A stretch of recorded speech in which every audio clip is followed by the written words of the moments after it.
Hey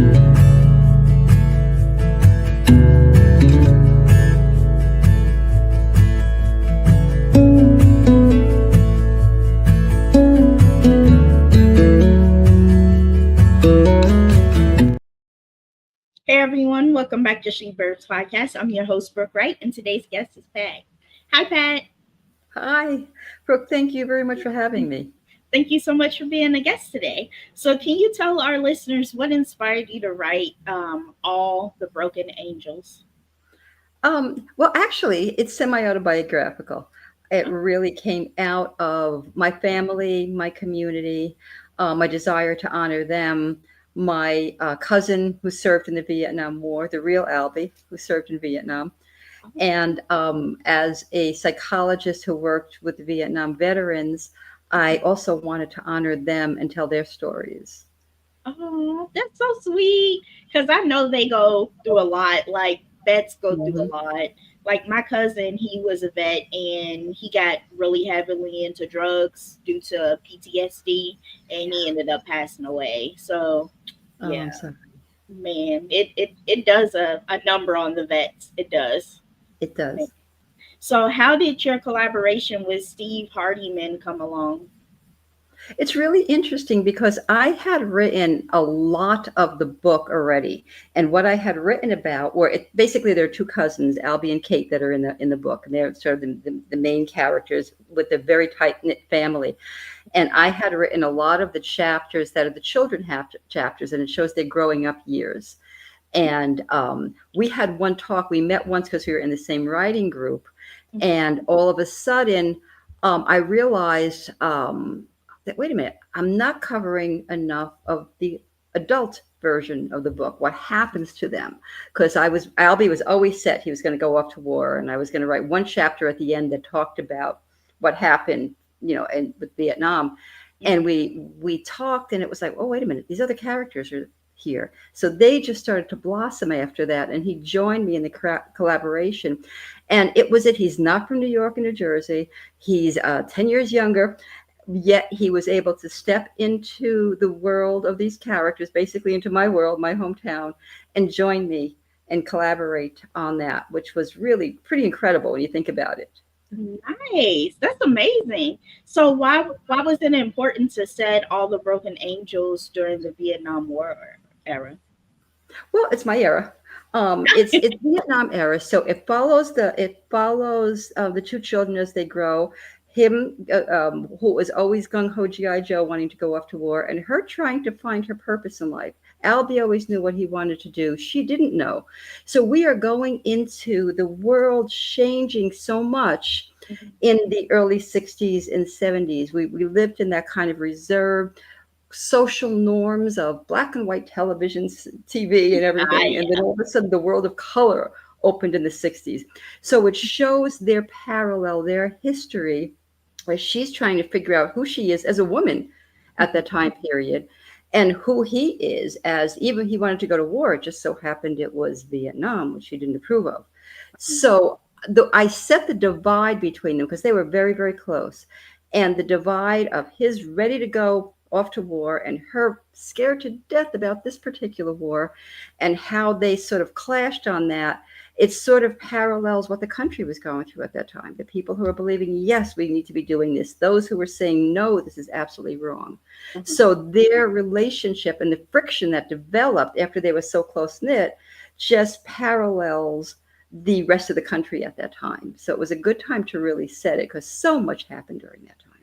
oh yeah, a lot happened that time. So you said it's a little bit of your life experiences. So was you a young little girl during that time? I lost part of that question. Can you say that once more time? One more time. So was you a young little girl during that time? Yes, yeah.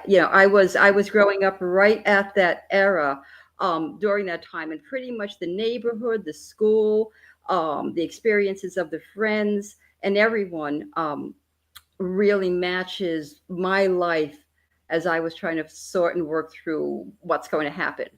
And Albie actually did exist. He's actually a couple of more years older than I am, but I made them contemporary so that I can parallel the storylines. Oh, okay. Okay, that's nice. So, how much of the book is drawn from your real life experiences with the vets? Okay. I'm having some struggle hearing, so I'm hoping I can catch this. Can you say one more time? Yes, 1 second. Is it my computer? Is it like freezing? You're freezing, and I catch partial. I catch some words, but I don't catch everything. So I don't know if it's your Oh, side or my side. let me see if my internet. Oh, my internet's down. It's like going in and out, my internet. Oh no.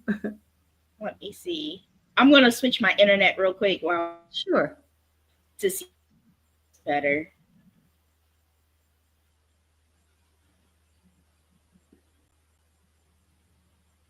Okay, this should be better. Okay. Is that better? I'm catching you. Yes. Okay, so how much of the book is drawn from your real life experiences with the vet? A lot, a lot. Their stories are told in here. My cousin's story is told in here, but also the vets that I work with. I specialize with Vietnam vets, basically because there's a special place in my heart, my generation, and my cousin, of course. And they wanted their stories told, and so I told them.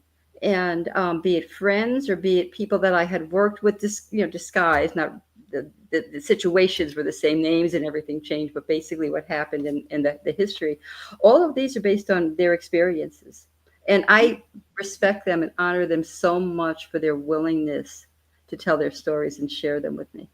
Yes. So, what do you hope the readers take away from your book?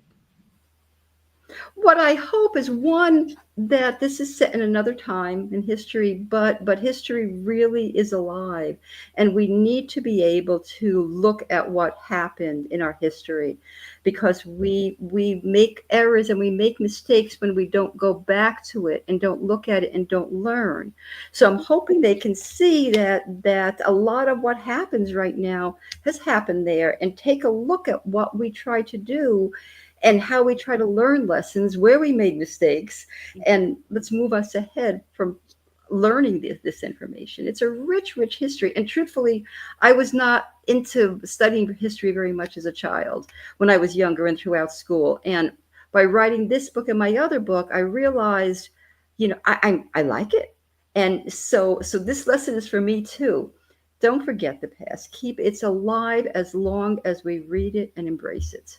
Yes, yes, I agree. I've always been into history, like Oh the yeah. history of the war and things like that. I've always been in the history. So, I'm happy to read your book. I can't wait to read Oh, it. great. Thank you.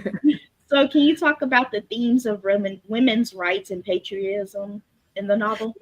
Yeah, that's my era. I was taught when going to school. I was a blue collar family. Nobody had gone to college in my family, and so I was taught that women only go to college to meet a man, and then they quit and have babies and get married and have babies. So the thought of going to school, college, never even occurred to me. The fact that we could move out of a blue collar family to something like me being pushed to be a secretary. So there's a lot there about, well, okay, I wasn't a good student anyway, but the biggest thing my mom wanted me to do, because she was a factory worker, was go to work and become a secretary. That was so important to her. And because we were moving up in the world, it wasn't what I wanted. The thought of serving men coffee, Boston Coffee tended to drive Kate in this book pretty crazy. It's like, wait a minute, no, I don't, this is not what I want to do in my life. She didn't know what she wanted to do, but the choices were so limited back then that she was fighting to figure out what was happening. So that's where the dawn of that women's movement was happening, right then and there. And the patriotism for Albie was the, I want to serve my country. I want to honor my country. And it's important for me to do so. But patriotism had that divide then, because if you wanted to go to this war, you're considered patriotic. But if you were like Kate and she's fighting this war, is that considered unpatriotic because she didn't believe in it? So those questions of what's right, what's wrong in here, and how did where does patriotism lie on that? Is it, can you be patriotic with both views? So it tries to look at some of those questions. Yeah, definitely. So, how did you approach blending history with fiction? Very carefully. One of the things, but the idea of writing historical fiction, and Steve and I really were hard at this, and he was a wonderful researcher. So much of it is real, but we wanted to keep. I guess when I said if there would be characters maybe that were combined, like I might have had a few people in life that I might have turned into one particular character or whatever. But in general, when it came to situations, dates, events, music, TV shows, movies, we were down to the specific things that show that aired at that time. We even got it to the point of what the weather was like in Central Park during a protest at exactly a certain time Oh, of day when Allen Ginsberg, the poet, was speaking there. Is the weather okay? Can we have that at that time? What's really going on? So it's fiction, but we honor all of those factual details without taking very much liberty on any of that at all. And that's a lot of work because you go down the rabbit hole of research and it's endless and it's endless. And you yes. can easily make a mistake if you do something that's off a little bit and you can get that day or an event and it's like, oh, this is going to happen. It's like, oh, that can't happen. This happened there instead.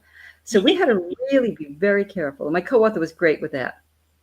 Yeah. So, what inspired the character development in all the Broken Angels?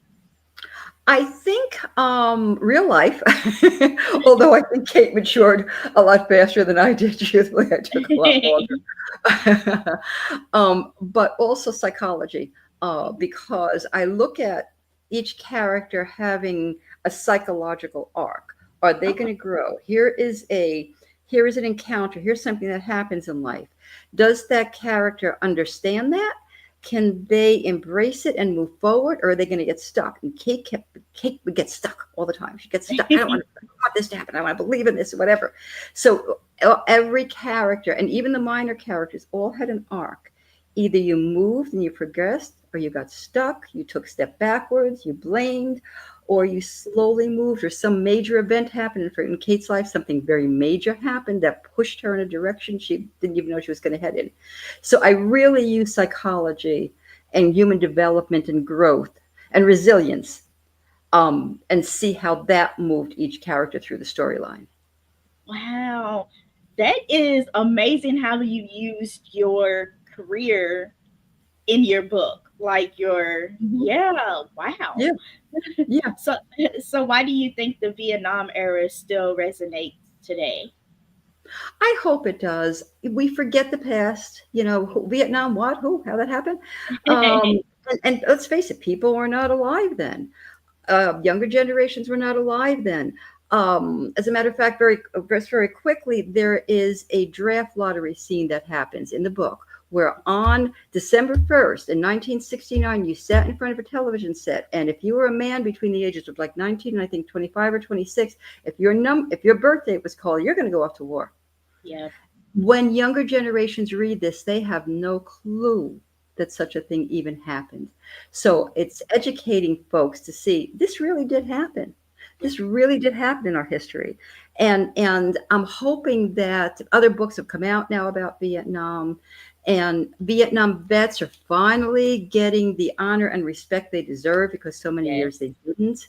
Yes. So I'm hoping some of that can still resonate right now. It's really important that we pay attention to these folks. Yes, I agree. This is a question outside of the questions, but Mhm. what happened? I don't know if you would know that, but what happened if they, like back in that time, what would happen if they didn't go? Like if they ran from joining the military? Some ran, some went off to Canada. They had to stay there. I'm not even sure of what their history might have been if they tried to get there because they would be considered leaving the country, and not serving. So I'm sure that there would have been legal consequences for doing that, or draft dodging. There would be consequences for that as well.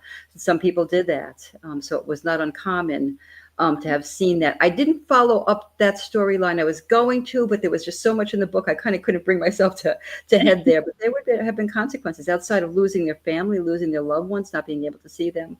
Oh wow, Yeah, it man, was a hard time. man.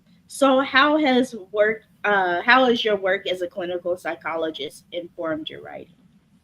I think when we talked a little bit earlier about the idea of how I make that character arc for Yeah. them, if there's a tragedy that happens, how am I portraying that in certain characters? If somebody's gone through something, how is that happening? There's a little girl, and this was real. I was born an early, was very young during the polio epidemic. We had a girl in our class have polio, and it was pretty devastating. She was in the lung. So I created that character who went through polio as a kid. And Kate was so mad that this happened to her best friend. She was furious about it. And her best friend, who was she says, but I'm still here. I'm still alive. I have trouble walking and everything now, but I, I'm okay. And so we could see how this little girl's resilience, trying to teach Kate at that time, you can be mad and you can be stuck and you can go with being mad that this happened, but this happened and I'm moving through it. So that's the psychology is used in the way to show again that resilience, that perseverance. Can we go past tragedy? Can we have trauma and move forward? Kate struggled much more than the girl did. This little girl did. Wow. So what are some of the biggest challenges Vietnam vets face today? Well, these individuals, my age individuals, are getting older, and they're consistently have health problems. And I talk to them a lot, and they just worry that they want to make sure they can still be cared for, that they can still be treated, and that there's still going to be treatment available to them. There's been treatment, and just the fact of, will there continue to be treatment is pretty much the number one question. Are we going to have difficulty having that treatment, mental health and medical treatment there? Are we going to lose that? It's so important that they receive all of this. Yes, I agree. Because from my knowledge, I don't think they have like the proper help for like psychologists. Like they don't have like that on hand. I know that they struggle getting the help. Is that true? Yeah, yeah, yeah. It is. And when vets first came home, they were really told PTSD didn't even exist back then. So it was actually they were considered having shell shock, or pull yourself up by the bootstrap. You're gonna make it. You're gonna be fine. Don't worry about anything. And vets are going, there's something wrong. It was actually the Vietnam vets that helped create the diagnosis of PTSD. So many of them were seen that, and this is in the book as well, so many of them were seen at that time and were suffering from similar symptoms, that finally that diagnosis, because of what the vets dealt with, came into being, I think 1980, I think.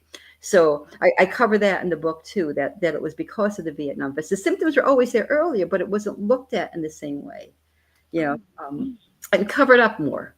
So it was a fight for vets. And then they continue. There's treatment services that hopefully are available and continue to be available for them, because it's not something that necessarily resolves easily. You learn how to cope with it.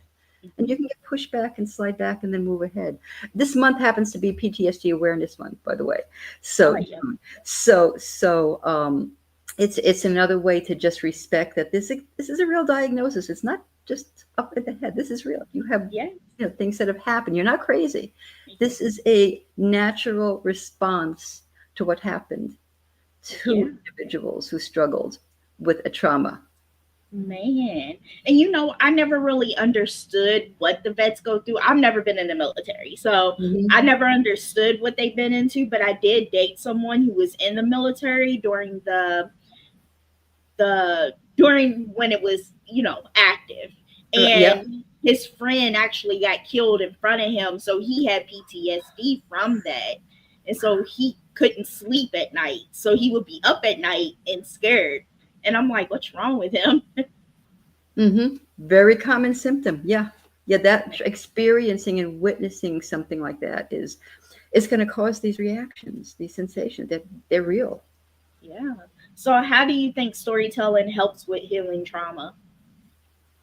When we tell these stories, I love to do group therapy. My favorite thing in working with vets is group therapy. And what it does with the storytelling and storytelling of their lives too is if you put people together in dealing with trauma, you have a sense when there's something wrong, you're suffering it alone. I you haven't had anybody else to share this with. If you can go into a group and hear that others are dealing with the same issues, you're like, oh, I'm not alone. They're dealing with that. And in my books, telling these stories helps you also realize you're not alone. It lets you see that others have lived parallel lives. Others have gone through similar situations. You're not just the one person that has. So it unifies more, both through the storytelling, yeah, and vets really being able to talk to each other. Yes. So, what misconceptions do people still have about vets? I think civilians, family members who haven't experienced PTSD. I didn't either. I mean, I knew my father had something from World War II. I knew something was up, but I couldn't quite tell. Not very much because he hid a lot of it. But I think families don't understand some of those reactions. Like when you talked about the individual, the boyfriend who was waking up at night and you didn't understand that. Hmm. You know, what's going on? Why isn't he not sleeping? I would do work on educating the families as well to try to understand why the veteran is behaving in a certain way, why fireworks make them crazy on the 4th of July, why they fear that. Yep. And explain the symptoms so that they could understand there's a reason your loved one is going through this. And I think it's very hard for civilians to understand that. Yes, I agree. So, why is it important to honor and understand the experience of vets? These brave men and women, because we did have women in the Vietnam War. Oh, yeah. And through all our wars, serving in various different capacities, uh, they are. How can you not respect someone who would fight? And now, granted, there were times they went out here, and especially during Vietnam, and as vets would tell me, they might have known. Some of them didn't know what was really going on back in the States. They were drafted. They're going in the war, and they said, you know, whatever is going on, I'm here to support my buddy. I want to keep him alive. He's going to work to keep me alive. We have each other six. We can take care of each other this way. So that takes a lot of courage, Yes. and Yes, it that does. is and they've come back and they've done something for us, whether we agree with it or not. They still did these acts of courage and bravery, and we could forever say thank you for that. Man, so did they ever have a record? This is outside the questions. Did they ever have a record of how many people made it back home safely, like from the war? We know how, yeah, we have the numbers on the Vietnam Wall of how many died. And I believe that we probably have the figures, all of those figures pretty much detailed, and we would probably have the idea. Oh, I think it's about 50,000 something, and a nine, was it 8 or 9 women as well? So we know, I don't can't give you the exact number right now, but yes, we would have a pretty close estimates. Oh, man. Some may still be missing or whatever, but I would say that yeah, we know the losses, so we would know pretty much how many were drafted, how many might have enlisted roughly, because the war really started way back earlier. We had people over and over there way back when. So exactly where that count is, I couldn't exactly tell you. I'm a little weak on that part of probably the history. But we do know how many we lost. Man, this is making me wonder how much was true. I don't know if you've ever watched Forrest Gump, but it's making me wonder how much was true on Forrest Gump, like Yeah, from yeah. the history. Yeah, So, it's interesting because I haven't seen it for a number of years, and definitely while I wasn't writing this, and I almost didn't want to see it because my books compare a lot to Forrest Gump. We go through that same time period and everything, and I didn't want to watch it because I didn't want it to influence anything I was working on. So now I want to see it because I'm very curious to see what they did. it's good. It's a classic. I love Forrest Gump. Yeah, yeah. So I wanted to talk a little bit about your book, The Crystal Beads. So what moved you to write that? A friend of mine is a rabbi who told me the story about a little girl that was brought to a convent to keep her safe during the war. And she had to prove that she was sadly not Jewish in order to survive. Mhm. And so I looked at that concept and thought, how can I create the story based on that? So I had the mother in the story teach the child games, prayers, the rosary, Catholic prayers, learning about saints, and a neighbor would come over and to teach her how to switch identities, which many Jewish children and people did in general, especially children, to stay safe. So I tried to find a way of bringing that to life through what I knew about that story. And I found an illustrator for that book who is the granddaughter of a Holocaust survivor. Oh, wow. And in the back of the book, I included his story as well in the afterwards so that children could hear the words of an actual survivor as well. Wow. Oh man. So you got to meet someone? Yeah, yeah, it was incredible. Yeah, it was really, really incredible to hear him and give his story. And he lives in Russia, and my illustrator lives in Israel. She's also from Russia, so we had to go through various different levels of translations and everything. My illustrator didn't speak English, so we found ways of being able to use various different translation programs, and we were able to communicate. But yeah, it was incredible to have his story really told there as well.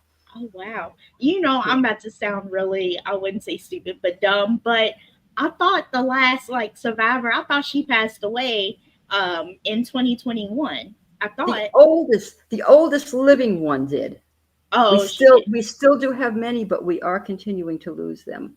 Oh Yeah, man. we still have many. We have the ones that were still children there. And when I wrote the book, I then met I actually had a friend of mine whose mother then read the book, and she said, "Yeah, that's happened to me too."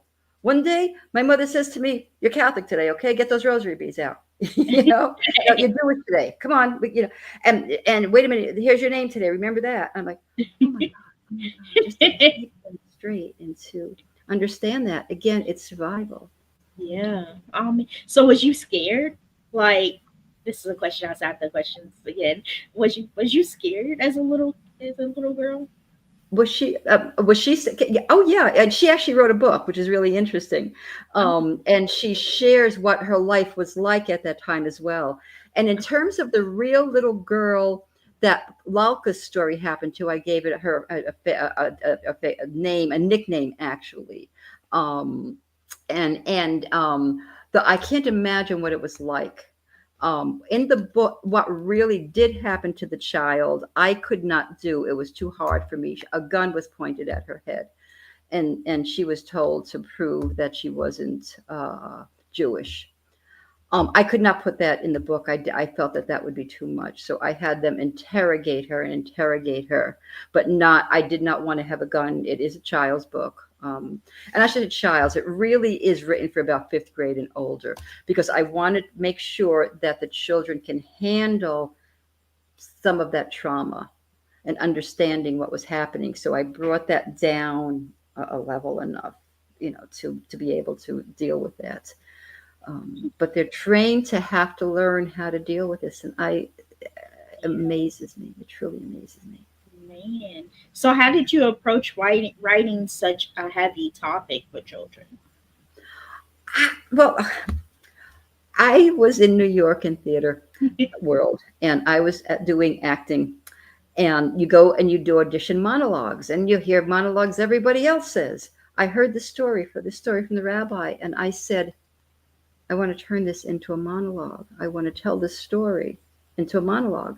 I never ended up continuing audition. I moved into directing, and it was only really several years ago that I picked the story up and said I've got to do something with it. So I turned it into a short story for adults first, which I knew that they could handle it, and then I moved it into it carefully psychologically moved it into a children's book. I had no idea I was going to write about that at all. I seriously, it happened, or it or fate or something brought it to happen and connect me with the whole community of people could help produce this and make it happen even further. Uh, it was not I wasn't on my bucket list. It started out that way, but it was a story that had to be told. Yeah. So it got told.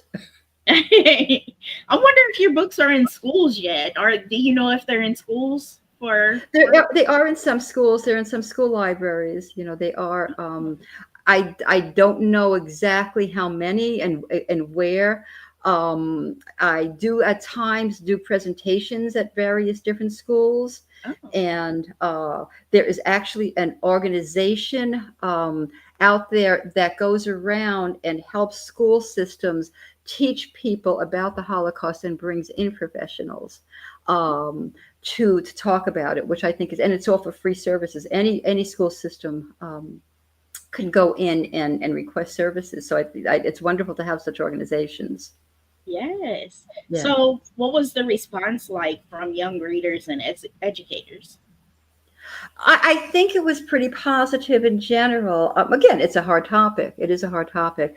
But I think because it was dealt with in such a way that it could be handled, there's also a series of questions for kids in the back of the book, so that if they're a little bit younger, you might ask a question that might be focused towards what's it like to be bullied at school? What if somebody didn't like you and called you names? So so questions are layered for age ranges.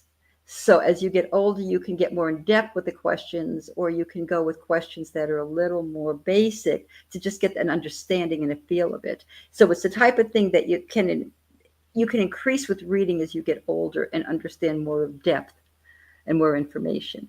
Yeah. So that I wanted to make that accessible that way for education and educators and parents. Yeah. So, what message do you hope children take away from the crystal beads?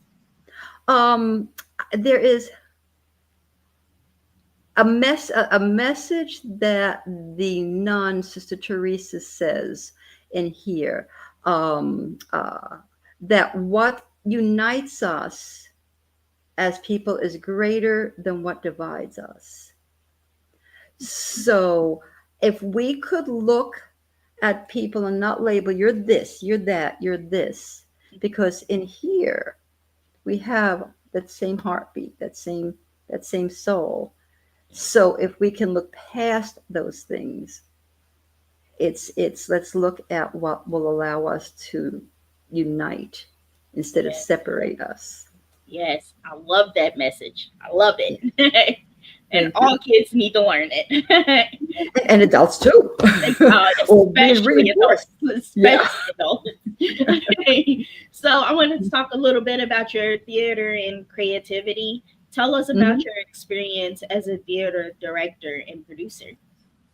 Yeah, I decided that I liked acting, but I'm a big picture person. I like to step back and look at everything. So that started the directing part of it. I really was fascinated in being able to do that, and then add on playwriting. But I was in New York, and I had access to this wonderful little theater, where I was able to do plays, run an inner city children's theater program, and work with kids, and also audition around New York, which was very hard to do, and try to get jobs. And I was ended up being cast in a summer stock company up in Maine, Oh, and I went up there and for a few seasons, and then took over as the producer of the company. I don't know. I get myself into situations. I don't know how I did it or how I even managed to make it financially work. It was difficult, and just started running the whole season. It just kind of fell in my lap, and I just took it over with minimal producing skills. But we were able to run a few seasons and build up a board and connect with folks who were really helpful within the community, and create summer stock theater. And after a while, I gave that up, and I worked with a dinner theater, a murder mystery dinner theater company that was in really? it was so popular back then, in the 80s. It was so, it's still popular now. So my husband at the time and I broke from that company and formed our own company. And I figured, well, I can write plays like this. I didn't know that I could write plays like this, but I figured, let me try. So I wrote 5 of the plays. So we then went on tour. We had a tour. We had about 30, 40 people in the company that we would ship all over various parts of New England Mhm. and do it within a restaurant setting, basically. And the actors would do various different plays. So it was interesting. It was very tongue in cheek, slapstick kind of comedy, but murder mystery fun. And the actors and actresses, well, servers now, also served as the waiters, the servers in the restaurants too. So they would go and give clues to folks, either silly clues or good clues. So we did that for a number of years. And theater doesn't exactly always pay their way, their rent. So that sort of moved me into psychology. But all those experiences somehow come out in what I write. I didn't expect that to happen, but it just goes there. It just goes with me. Wow. Man, you are very talented. Like very talented. I'm just like in awe right now. So what kind of stories did you love telling on stage? Well, the hard part, obviously, I could tell my murder mystery stories because people came to murder mystery. But when it comes to summer stock theater or some regional theater work, sometimes you gotta do what people want to see. So you didn't always get to have the choices. They want the musicals with the names and the great songs, which I have no problems with. But it would be harder to maybe play some serious stuff. Yeah. So we would sneak in when I ran the summer stock season. I would make sure I book like a serious play, but on one end of it have a musical, and on the other end have a smaller musical that I could balance out, so I could at least have maybe some drama and everything in there and try to get some of the things, because you got to survive, and people are going to come to the big stuff, not more experimental or other things. So you have to really watch where you can showcase something that might not be as well known, or what's not expected in summer stock. Or summer stock is more about the lightweight and Wow. material. So where are you from? I'm from Jersey. The book takes place in Jersey City, which is across the river from New York. Oh, So okay. my experience, I was fortunate to go to a college there that brought in all the New York actors and directors. So we had the best folks that would come over teaching classes, or we'd be going to New York and seeing what they were involved in. They'd be coming out to us and teaching and directing some of our plays. So it was the theater world. So I was surrounded by that in those years. Man. So what was I mean, can you share like a most memorable moment from your murder mystery company? Oh gosh. Oh. Yeah, yeah. So we were at this convention center, okay? And it was a big convention center, and we knew there was stuff going on in another place of it. We were in a room that was going to be set up for the dinner theater, okay? So our actor, we have to check out our gun. We have a fake gun, cap gun, because you have to have a gun because you have murder mystery. You got to kill somebody, right? So he hits the gun. It was a cap gun or whatever it was. It sounded pretty realistic. Boom! All of a sudden, these men in suits and wires in their ears came by. It was Al Gore that was down in the rest of the convention center, and his Secret Service came in and grabbed our guy and kept us all back. And it's like, it's theater. It's that. It's not a real guy. What? Oh man. Whoa! We then had to do a play after that. Oh man. That is a memorable moment.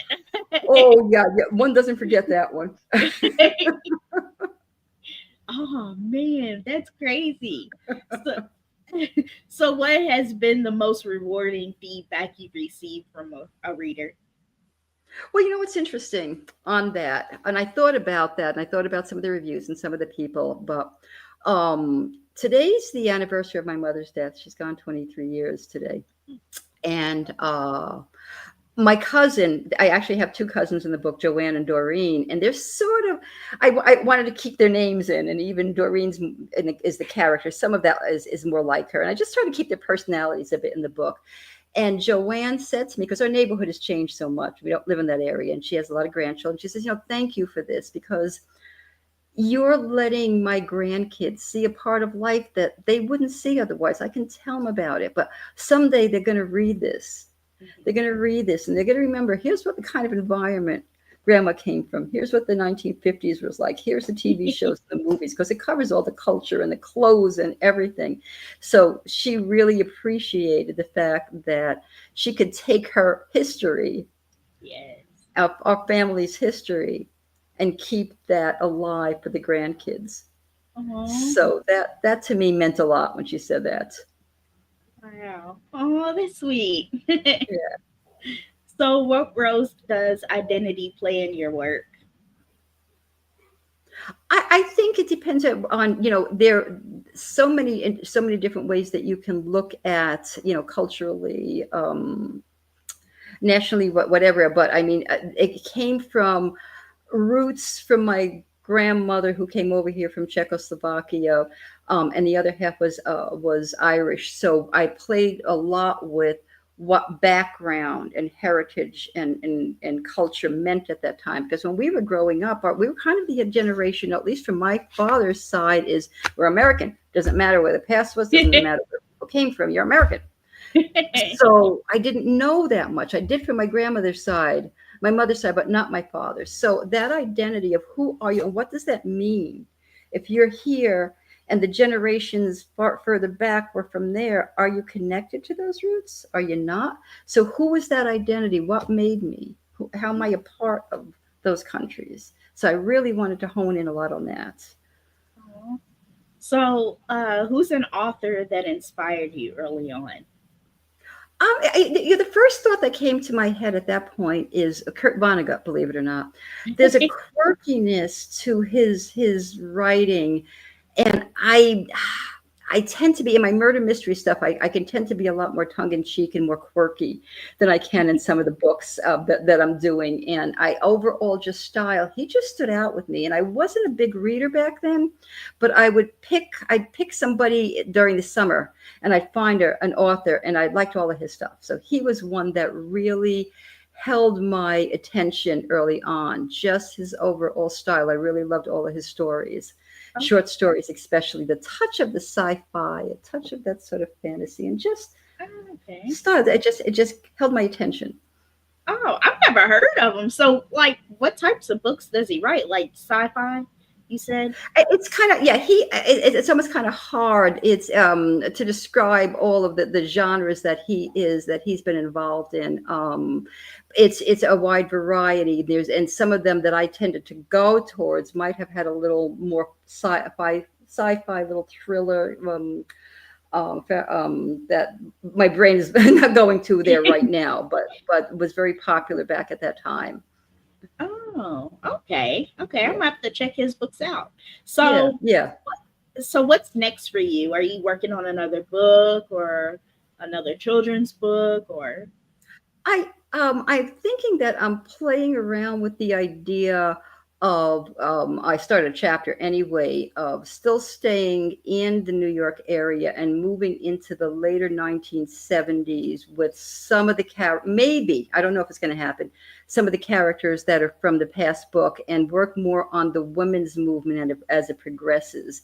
I'd like to get into more of that because I think younger generations aren't aware of how much women fought for rights back then. yeah. And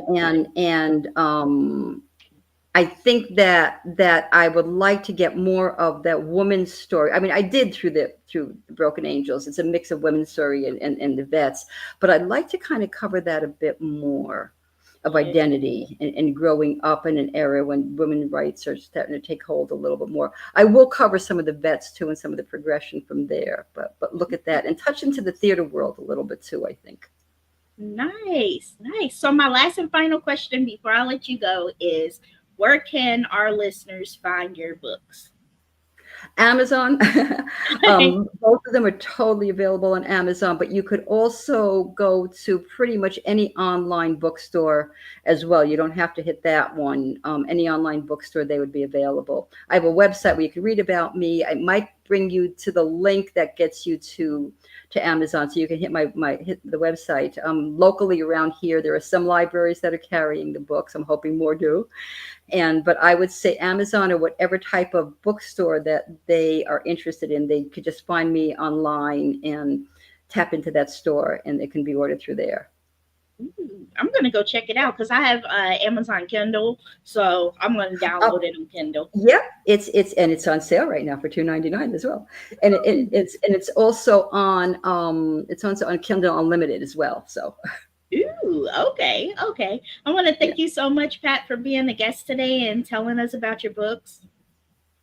Oh, Brooke, I thank you so much. I really enjoyed this conversation, and the questions are wonderful, and just made it really made me think, Oh, and do a lot of work on this. And I appreciated when questions are coming that have a nice depth to them, and you tackle some of that depth that makes me as an author think about it more too, because as I'm writing, I'm in it, and it's not until afterwards that I can get the opportunity to reflect. And I think that your question's very nice in sort of helping me use that reflection and formulate, how oh, I'm thinking about the book, because I wrote it, but I'm not sure. Sometimes I oh. talk about it, so I appreciate this.